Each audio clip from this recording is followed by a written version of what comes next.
RS coaching centre में आप लोग का स्वागत है।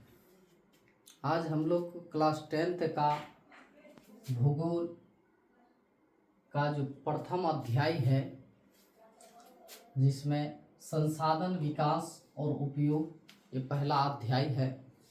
इसी का हम लोग परीक्षा के माध्यम से इसको हल करेंगे। इसमें सिर्फ वस्तुनिष्ठ प्रश्न यानी जिसको ऑब्जेक्टिव कहते हैं उसी को लिया गया है। ठीक है, तो आप लोग अपना कॉपी लेकर के बैठ जाइए और इसमें देखिए आपका कितना क्वेश्चन सॉल्व हो रहा है। यही क्वेश्चन आपका 2025 का जो आप तैयारी करते हैं उसी में आने वाले हैं। ठीक है, तो देखते हैं 1 नंबर क्वेश्चन क्या कह रहा है। 1 नंबर में क्वेश्चन में दिया गया है, कह रहा है निम्नलिखित में से कौन प्राकृतिक प्रदत्त या प्रकृति प्रदत्त या फिर प्राकृतिक संसाधन है। तो 1 नंबर में दिया गया है आपका जलवायु, बी नंबर में दिया गया है उच्चावच, सी नंबर में दिया गया है ए और बी दोनों, यानी जलवायु भी और उच्चावच भी, और डी नंबर में दिया गया है इनमें से कोई नहीं। तो आपको क्या लग रहा है जो क्या होगा इसका आंसर? तो देखिए, कह रहा है प्रकृति प्रदत्त या फिर प्राकृतिक, जो हम लोग सोचते हैं यानी ऊपर वाले से दिया हुआ है।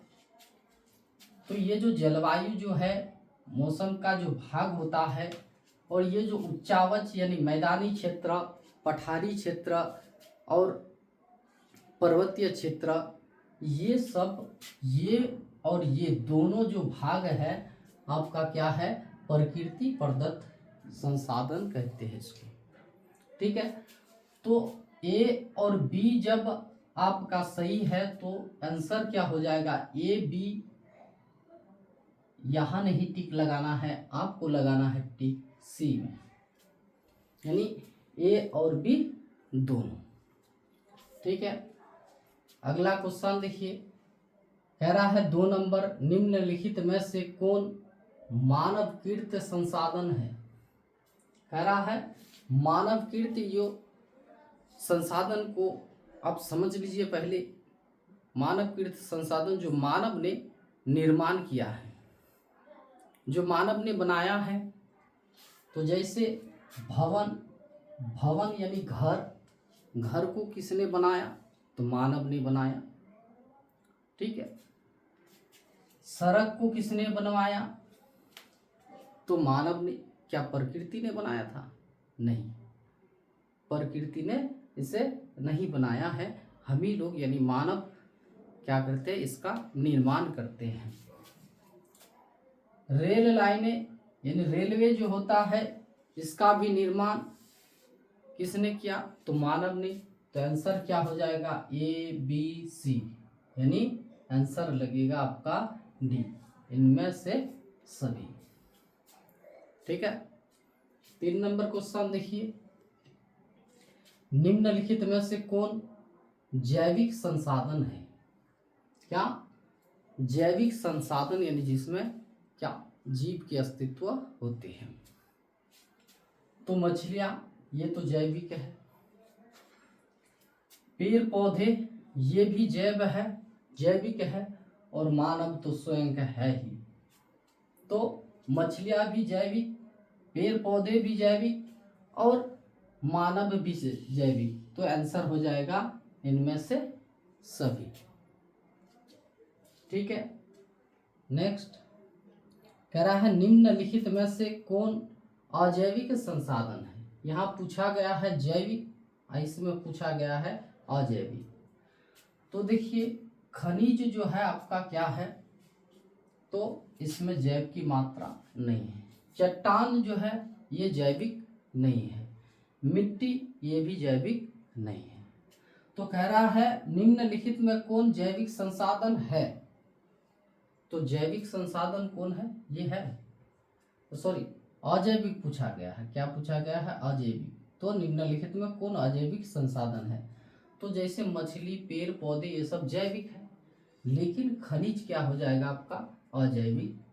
चट्टान जो है ये भी हो जाएगा अजैविक, मिट्टी जो है ये भी हो जाएगा ऑब्जेक्टिव। तो आंसर क्या हो जाएगा? डी नंबर सही हो जाएगा। ये अजैविक, ये भी अजैविक, ये भी अजैविक। आपको पूछा गया है इनमें से कौन अजैविक है, तो क्या है? तीनों है। तो आंसर क्या लगाएंगे हम लोग? डी लगाएंगे।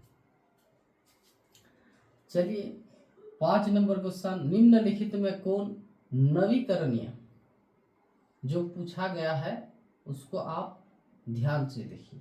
नवीकरणीय संसाधन किसको कहेंगे? तो नवीकरणीय संसाधन किसको कहते हैं हम लोग? जो कभी समाप्त होने वाले नहीं हैं, या फिर जिसे हम लोग क्या प्राप्त यानी निर्माण कर सकते हैं, जिसका जनन प्रक्रिया होते हैं। तो ये जो सूर्य का प्रकाश है ये खत्म होने वाले नहीं है। आप जितना भी यूज कीजिए इसको, सूर्य का प्रकाश आपका खत्म होने वाला नहीं है। तो इसको हम लोग क्या कहेंगे? नवीकरणीय संसाधन कहेंगे। हवा जो है इसको जितना भी आप प्रयोग में लाइए, यूज कीजिए, ये भी खत्म होने वाले नहीं है। नदियाँ ये भी क्या है आपका, जो बहते जा रहे हैं इतना दिन से, जितना दिन से जीवों का, तो ये तो आपका क्या समाप्त होने वाले नहीं है, ये भी समाप्त नहीं होने वाले हैं, ये भी समाप्त होने वाले नहीं है। जितना दिन से यानी पृथ्वी का निर्माण हुआ है तब से यानी क्या है, नदियाँ बहती है, आज तक ये समाप्त नहीं हुआ है। इसका हम लोग यूज करते हैं, ठीक है। तो ये सभी जो है सूर्य का प्रकाश, हवा और नदियाँ, ये तीनों आपका क्या हो जाएगा? नवीकरणीय संसाधन। इसलिए हम लोग टिक लगाएंगे किसमें? डी में, यानी सभी। तो आगे देखिए 6 नंबर, निम्नलिखित में से कौन अनवीकरणीय संसाधन है? क्या पूछा गया है? अनवीकरणीय संसाधन। तो हम लोग यहाँ देखे, जो सूर्य का प्रकाश क्या है आपका? नवीकरणीय है।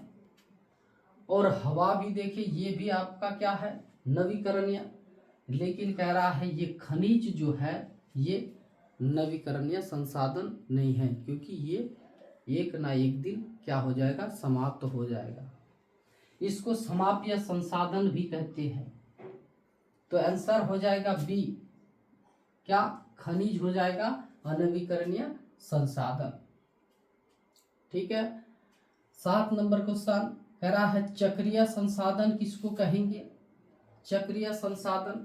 तो चक्रीय संसाधन को आप पहले जान लीजिए।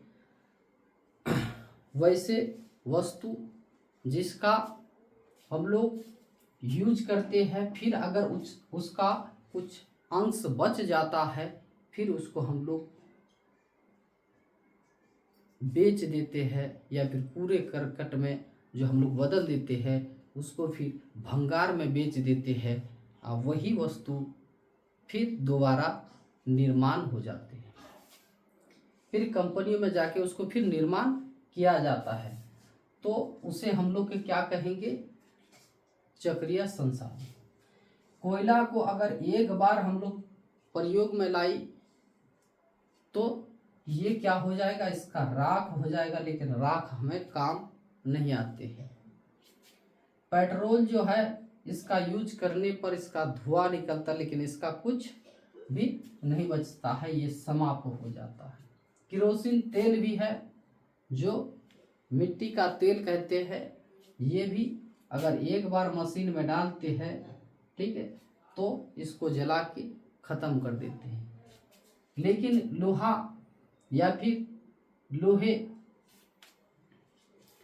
इसको अगर हम लोग काम में लाते हैं, लेकिन इसका अगर कुछ अंश बच जाते हैं, तो इसको हम लोग फिर क्या बेच देते हैं, और यही भंगार में जाके फिर कंपनी में जाता है, और जिससे फिर पुनर्निर्माण, फिर दोबारा उसको निर्माण किया जाता है। तो इसी को हम लोग क्या कह सकते हैं, चक्रीय संसाधन कहते हैं।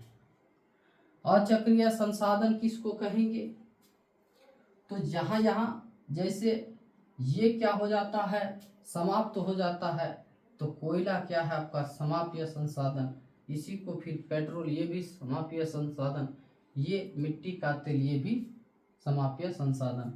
ये दोबारा फिर निर्माण नहीं होगा। 1 लीटर अगर पेट्रोल लाए खरीद के, 1 लीटर, और 1 लीटर में से 1 लीटर को अगर बाइक में डाले पेट्रोल, फिर उसको बाइक को चलाए, 1 लीटर आपका अगर पेट्रोल खत्म हो गया, तो ये फिर दोबारा प्राप्त होने वाला नहीं है। तो इसी को कहते हैं क्या, अचक्रीय संसाधन। तो ये भी आपका अचक्रीय है, पेट्रोल भी अचक्रीय है, मिट्टी का तेल जिसको केरोसिन तेल कहते हैं ये भी क्या है, अचक्रीय संसाधन। इसलिए हम लोग आंसर लगाएंगे क्या, डी। चलिए, कह रहा है 9 नंबर क्वेश्चन, समापीय संसाधन किसे कहते हैं, यानी एक ना एक दिन ये क्या हो जाएगा, समाप्त हो जाएगा। इसलिए हम लोगों को अपने पीढ़ी के लिए, भविष्य के लिए सोचना चाहिए और इसे कम खर्च करना चाहिए। तो समाप्य संसाधन कोयला, देखिए जितना जलाइए ये फिर दोबारा निर्माण नहीं होगा, इसको बनने में लाखों करोड़ों वर्ष लगते हैं।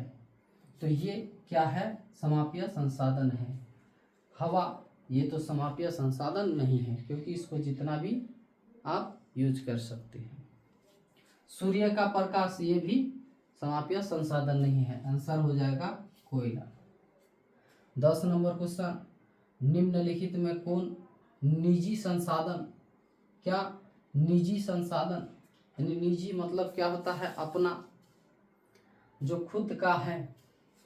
तो जैसे कृषि जो करते हैं हम लोग, तो ये अपने से या फिर समूह मिलके करते हैं, तो नहीं, ये कृषि जो है क्या, निजी संसाधन है। गांव, अकेले आप एक गांव का निर्माण नहीं कर सकते हैं। नगर, अकेले आप नगर का निर्माण नहीं कर सकते हैं।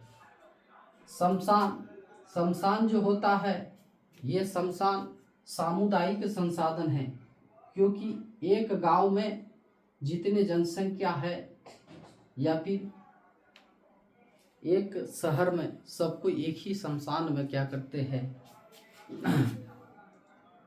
अपने अंतिम संस्कार करते हैं। तो ये शमशान जो है क्या है, तो ये सामुदायिक संसाधन। लेकिन यहाँ पूछा गया है निजी संसाधन किसको कहेगी, तो आंसर हो जाएगा क्या, कृषि हो जाएगा। 11 नंबर क्वेश्चन, निम्न में से कौन सामुदायिक, देखिए क्या कह रहा है, सामुदायिक संसाधन। मकान क्या हम लोग समूह मिलके बनाते हैं, 10 आदमी मिलके क्या एक ही मकान बनाते हैं, नहीं, अपने लिए सब कोई अपना मकान का निर्माण करते हैं। ये तो हो गया निजी। मोबाइल फोन, जो एक फोन को क्या सब कोई समूह में लेते हैं, 10 आदमी मिलके क्या एक फोन लेते हैं, नहीं, अभी तो एक आदमी के पास 2-3 मोबाइल है, ठीक है। तो ये भी हो जाएगा आपका निजी। कार, ये जो कार जो है, तो कार क्या सामुदायिक है, नहीं, क्योंकि बहुत ऐसे हमारे देश में नहीं हो पाया है जो, यानी सबके पास कार नहीं है। बहुत ऐसे देश है जो विकसित देश है, सभी के पास 1, 2, 3, 4 कार है। हमारे देश में भी आहिस्ता आहिस्ता होते जा रहा है, कार नहीं तो 2 पहिया तो है, बाइक है। आहिस्ता आहिस्ता हमारे देश में भी सबके पास यानी क्या हो जाएगा, कार हो जाएगा। तो ये भी निजी संसाधन है। साप्ताहिक बाजार जिसको मार्केट कहते हैं, अकेले मार्केट लगा सकते हैं, नहीं, तो ये है क्या, सामुदायिक संसाधन। तो आंसर हो जाएगा डी, ठीक है। 12 नंबर क्वेश्चन, संसार में कितना प्रतिशत भूतल यानी स्थल पर, संसार में कितना प्रतिशत स्थल है या फिर कभी कभार भूतल भी दिया हुआ रहता है।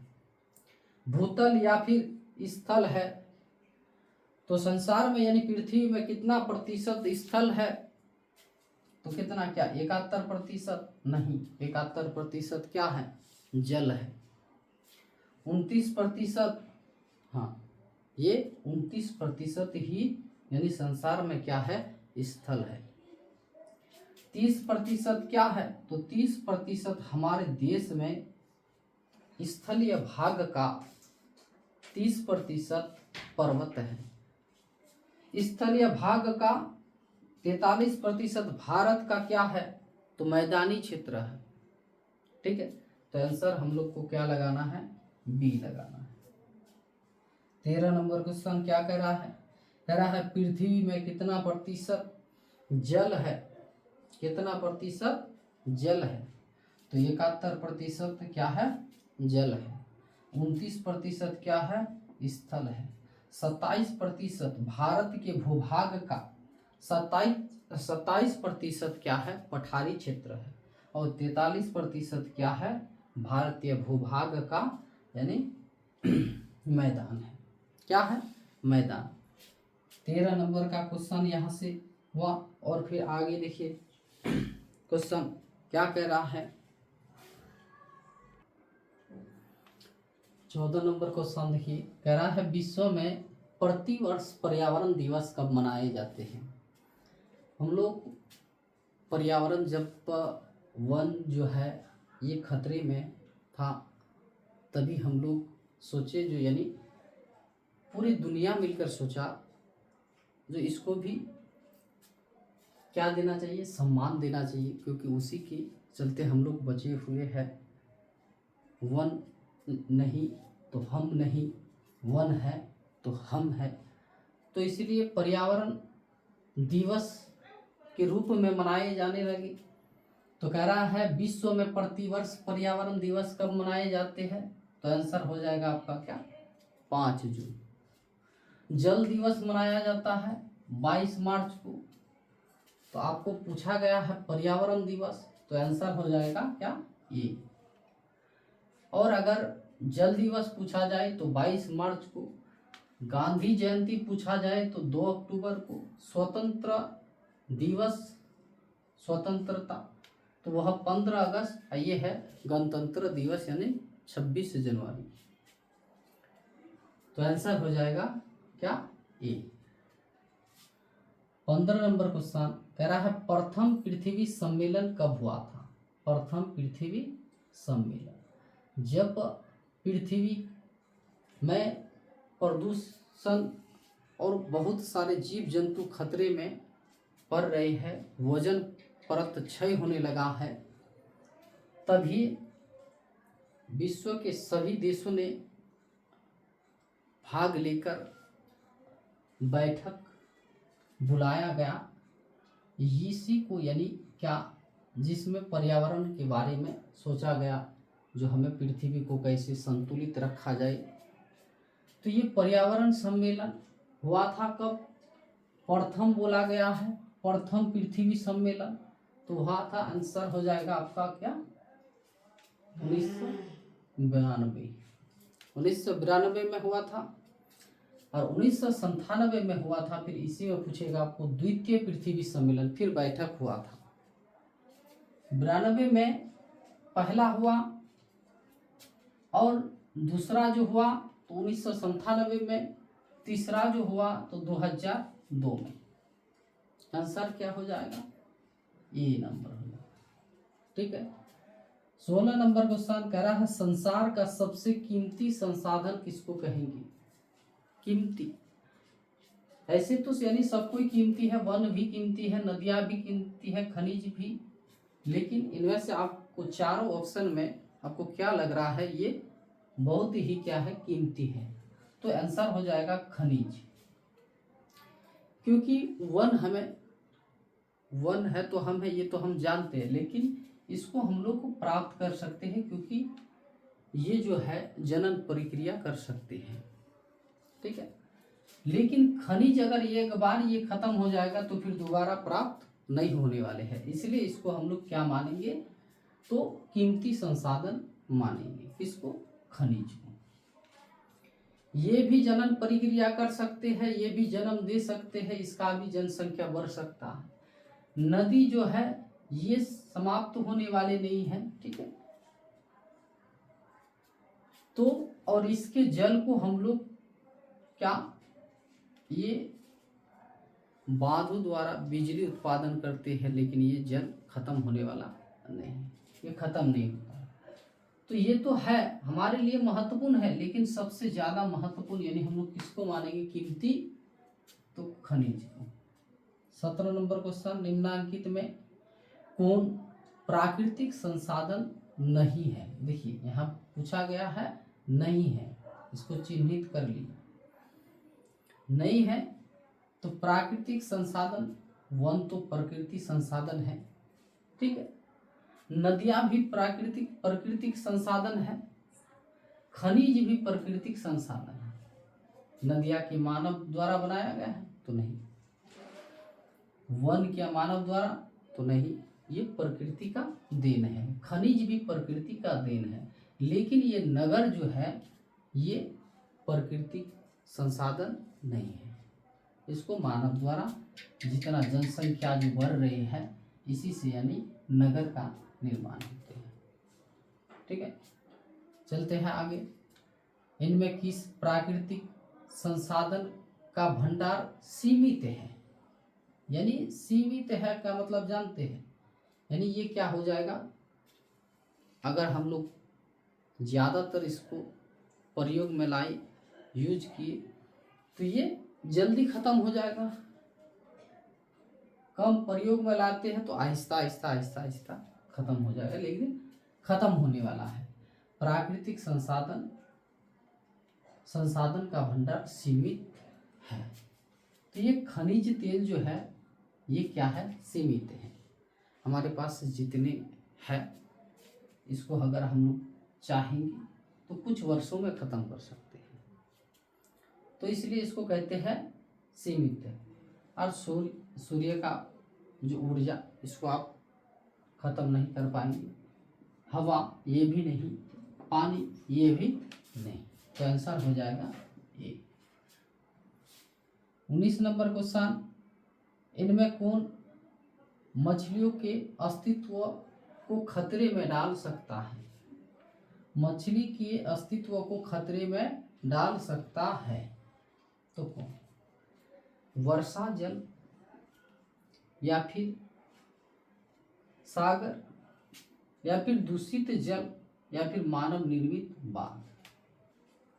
तो आंसर आपका ये भी हो सकता है, ये भी हो सकता है, ये भी हो सकता है, क्योंकि वर्षा जल आजकल जो हो रहा है तो वर्षा जल में अम्लीय वर्षा हो रहा है, अम्लीय का मात्रा ज़्यादा है, तो इससे जो अच्छा जो यानी आंसर होगा आपका, आंसर होगा आपका अच्छा क्या, दूषित यानी खराब जल, गंदा जल या दूषित जल, कभी कभार गंदा जल भी दिया हुआ रहता है। तो दूषित जल ये मछलियों के अस्तित्व को खतरे में डाल सकते हैं, आंसर हो जाएगा दूषित जल। आंसर ये भी सही हो सकता था, लेकिन सबसे यानी अच्छा जो आंसर है यही। मानव निर्मित बांध, मानव द्वारा जो निर्मित बांध का जो निर्माण करते हैं, जब जल को बांध के रखते हैं तो वह पूरा जल क्या हो जाता है, इकट्ठा हो जाता, आहिस्ता आहिस्ता आहिस्ता जल वह खराब होने लगते हैं। तो आंसर हम लोग को क्या देना है, दूषित जल देना है। अभी कह रहा है ज्वारीय ऊर्जा किस प्रकार का संसाधन है? ज्वारीय ऊर्जा जो है ये आपका क्या है, नवीकरणीय संसाधन है। ज्वारीय ऊर्जा क्या होती है, समुद्र से जो पानी की लहरी जब आते हैं उसको ज्वार कहते हैं, और इस क्षेत्र में बांध बनाया जाता है, और ये पानी जब इस बांध के इस पार आते हैं और इसको जाने के लिए क्या मार्ग दिया हुआ रहता है, और उस मार्ग पर मोटर लगाया हुआ है, डायनामो लगाया गया है, जिससे इससे भी यानी क्या विद्युत का निर्माण होते हैं, तो ये कभी खत्म होने वाला नहीं है, जिसको हम लोग क्या कहेंगे, नवीकरणीय संसाधन कहेंगे। अजैविक संसाधन हम लोग पढ़ लिए, मानवकृत भी पढ़ लिए, जैव संसाधन भी पढ़ लिए, तो ये तो नहीं होगा। खनिज आपका क्या है, ये ज्वारीय ऊर्जा किस प्रकार का संसाधन है, तो ये हो जाएगा नवीकरणीय। ये तो अजैविक नहीं होगा, मानवकृत भी नहीं होगा, जैव भी नहीं। 21 नंबर क्वेश्चन कह रहा है लोहा अयस्क किस प्रकार का संसाधन है। लोहा अयस्क जो है ये खनिज है, तो ये किस प्रकार का संसाधन है, तो आंसर हो जाएगा ये क्या है, अनवीकरणीय संसाधन है। ठीक है, क्या कहेंगे इसको, अनवीकरणीय संसाधन। जैविक नहीं, जैव से नहीं, मानवकृत नहीं, लोहा अयस्क को मानव नहीं बना सकते हैं, ये तो क्या है, नवीकरणीय यानी खत्म होगा, खनिज है। लेकिन ये क्या हो जाएगा आंसर, अनवीकरणीय संसाधन। 22 नंबर क्वेश्चन देखिए, कह रहा है सागर तट से कितने किलोमीटर तक महासागरीय क्षेत्र में पाए जाने वाले किसी देश की राष्ट्रीय संपत्ति है। ये देखिए हमारे देश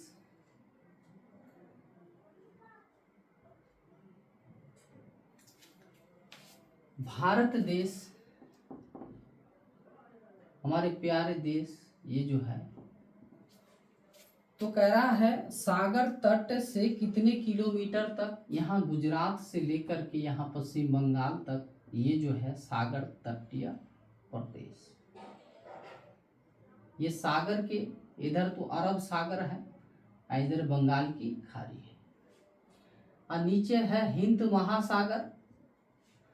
तो ये सागर जो तटीय है, ये सागर के तट से कितने किलोमीटर, कह रहा है सागर या तट से कितने किलोमीटर तक के महासागरीय क्षेत्र में पाए जाने वाले संसाधन किसी देश की क्या है, राष्ट्रीय संपत्ति है। ये हमारे क्या, राष्ट्रीय संपत्ति हो जाते हैं। यहाँ से हम लोग अपना बॉर्डर शेयर कर सकते हैं। ठीक है, तो ये कितना है, तो आंसर हो जाएगा कितना, 19.2 किलोमीटर। कितना, 19.2 किलोमीटर। अभी 23 नंबर क्वेश्चन कह रहा है तटीय रेखा से कितने किलोमीटर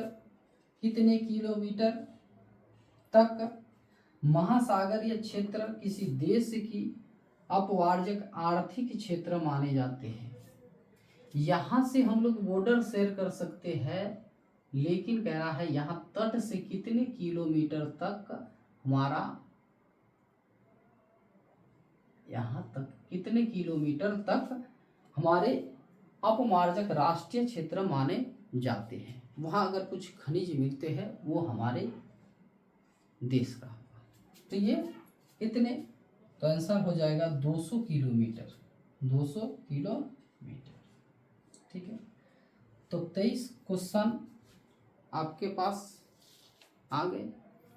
आप इन 23 में से कितने प्रश्न का उत्तर सही दिए हैं, आप एक बार कमेंट में लिख करके भेजिएगा।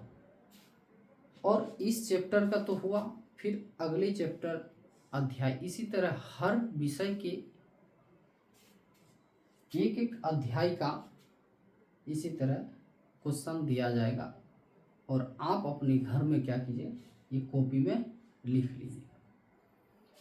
और आप हमारे कमेंट में इस चैनल के माध्यम से हम ये भी कहना चाहते हैं, जो आप इस चैनल के साथ बने रहे, जो आपके लिए क्या फायदेमंद है। फायदेमंद ये है, हमारा इस बार जो टारगेट है 450 प्लस का, ये टारगेट। तो आज यही तक। अगर क्लास अच्छा लगा तो एक लाइक तो बनता है। ठीक है।